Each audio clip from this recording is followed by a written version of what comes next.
સમૂહ લગ્નનો વિચાર કઈ રીતે આવ્યો?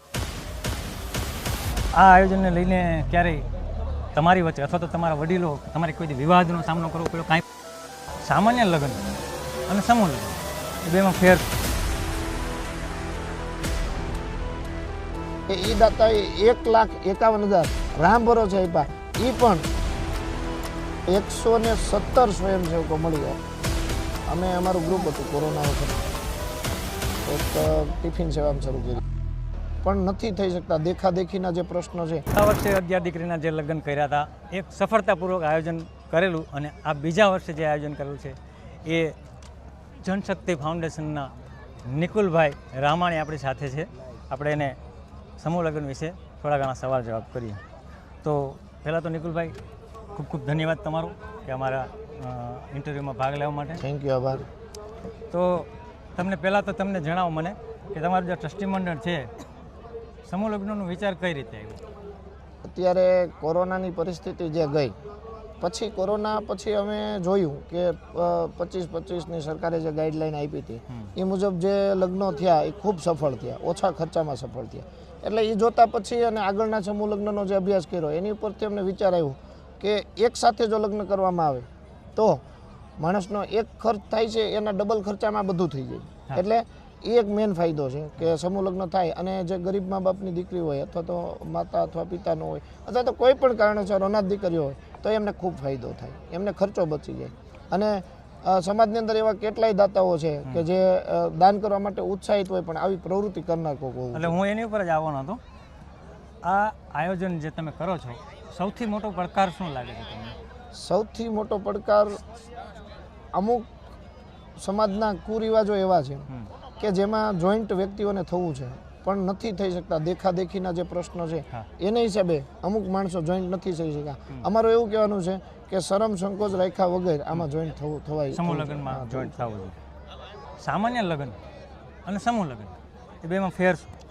સામાન્ય લગ્નની અંદર વાલી પોતાની રીતે ખર્ચો કરતો હોય, પોતાની અનુકૂળતા મુજબ ખર્ચો કરતો હોય, દેખાદેખીમાં ક્યારેક ઓવર ખર્ચો કરતો હોય.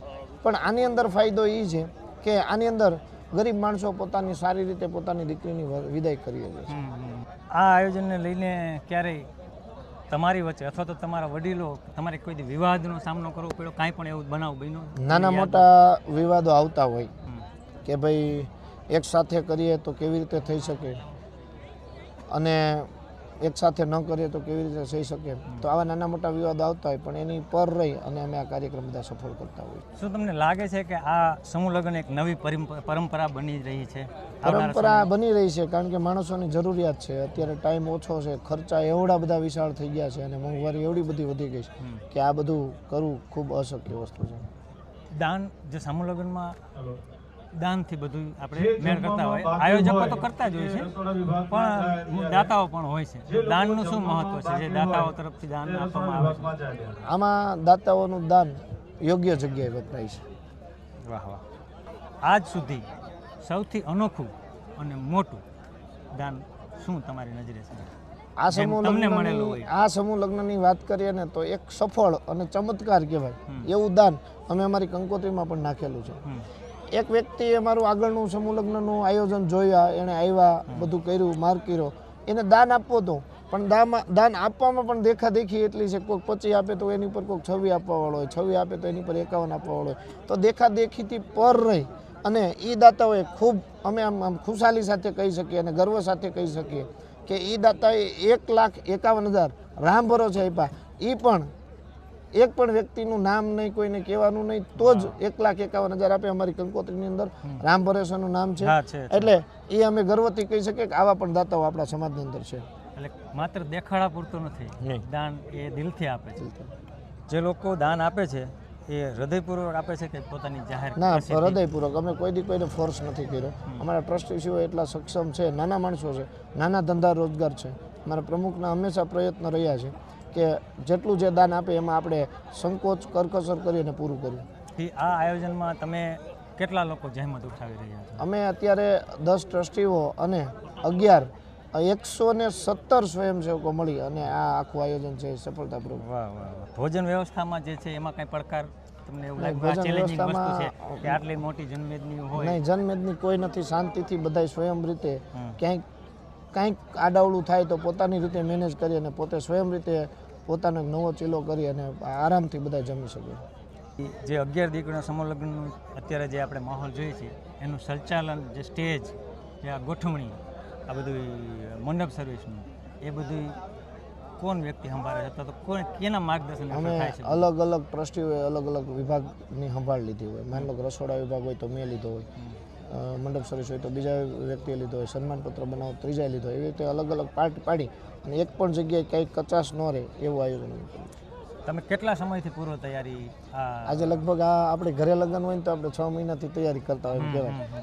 એના બદલે અમે આમ તો અમારું ગયા વર્ષે પૂરું થયું એટલે નવું શરૂ થઈ ગયું, નવું વિચારવાનું શરૂ થઈ ગયું. નવા કન્યાઓ જે આપણે રીત રિવાજ મુજબ ગોતવાની હોય એ મુજબ નામનું થઈ ગયું શરૂ.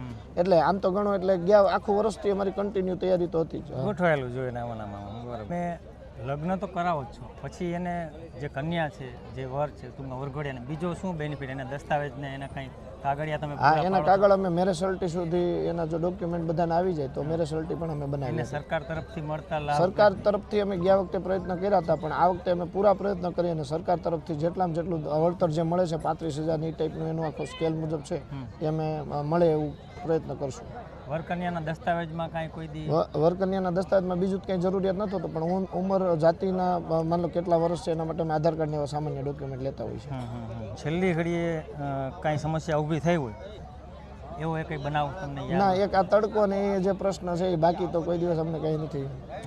તમે સેવાકીય કાર્ય જે છે એમાં તમે કઈ રીતે જોડાયા?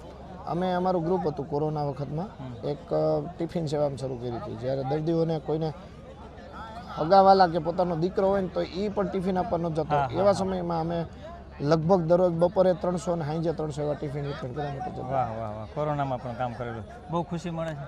હા, બહુ આનંદ આવે. હે, આનંદ આવે છે ને. તો છેલ્લો પ્રશ્ન કે જે તમારી આ મહેનત છે એને કોઈ આંકે છે કે કોઈ અમે તમારા તો તરફથી? અમે તો આ વાત ઉપર આમ તો આ પ્રશ્ન દરેક વ્યક્તિનો હોય કે તમારું જે મહેનત છે એનું કદર કોઈ કરે છે કે આપણે ગુજરાતી ભાષામાં કહીએ. કદરની ફિકર અમે નથી કરતા, પણ જેટલું કરે એટલું ઈશ્વર તો જોવે જ છે.